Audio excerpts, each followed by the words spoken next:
आप जेल के भीतर डाल देते हैं हरीश खुराना जी, और जो वाकई में जो भ्रष्ट हैं या जो भी तमाम बड़े आरोप यहाँ पर प्रियंका जी द्वारा लगाए गए वो तो बाहर घूम रहे हैं, उनको आप गले लगा रहे हैं, क्यों कर रहे हैं आप ऐसा?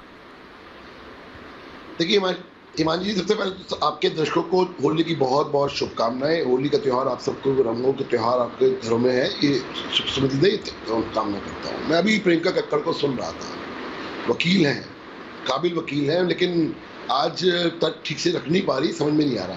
ये बार बार आरोप लगा रही हैं कि जेल प्रशासन। अरे जेल प्रशासन किसके अंडर में है?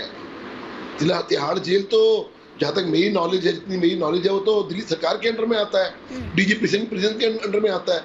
और अभी सबने देखा 8 महीने से जो जेल में व्यक्ति एक बैठा हुआ सत्येंद्र जैन नाम का, वो किस तरह से रिजॉर्ट के मजे ले रहा था, वो भी दिल्ली सरकार के मजे थे। और अभी जो आरोप लगा रहे हैं मिनिस्टर इन वेटिंग, उनका 2-4 दिन पहले एक वीडियो वायरल हो रहा था कि हम तिहाड़ जाने से डरते नहीं है, तिहाड़ तो अपनी सरकार है, वहाँ हम सारी सुविधाएं मिलेंगी हमारे को। याद करिए वो एक वीडियो वायरल हो रहा है, आप लोगों के बीच में संबोधन कर रहे हैं। सवाल इस चीज का नहीं है, सवाल दूसरी बात, एक इंपॉर्टेंट बात है। ये कह रही है कि भारतीय जनता पार्टी ने करा के दिया, भारतीय जनता पार्टी ने किया। अरे भैया, कोर्ट के ऑर्डर की वजह से वो जेल में है। प्रियंका जी, आप तो वकील हैं, कस्टडी के बाद आदमी जेसी में जाता है ना। अगर जज साहब को प्राइमा फेसी इस केस में दम नहीं लगता तो उठा के परे फेंकता ना पहली हियरिंग के अंदर ही। आप कह रहे हो कि पहले हियरिंग में नाम नहीं आया, दूसरी में नाम नहीं आया। सवाल ये है, लालू यादव कितने साल बाद जेल हुई उनको? 20 साल के बाद। ठीक है, पहली उसमें नहीं था उनका चार्जशीट में नाम, सेकंड चार्जशीट में नाम नहीं था, लेकिन फिर भी उनको चारा घोटाले में 20 साल की बाद जेल हुई। तो सवाल यही है कि इस तरह की बातें जो है ना, आपकी फ्रस्ट्रेशन दिखा रही है, कुछ नहीं है।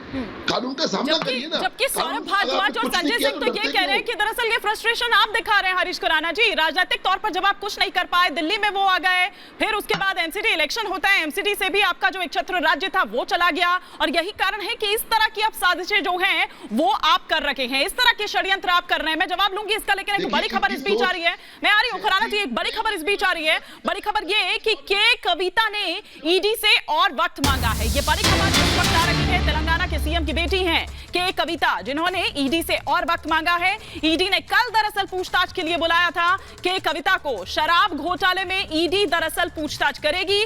तेलंगाना सीएम की बेटी है के कविता, जैसा कि मैंने पहले भी आपसे कहा, ईडी ने अब तक के कविता की मांग पर जवाब कुछ नहीं दिया है। तो यह देखना होगा कि कल के लिए जो राहत उनके द्वारा मांगी गई है, क्या वो राहत दी जाती है या फिर नहीं दी जाती है, ये देखने वाली यहां पर बात होगी।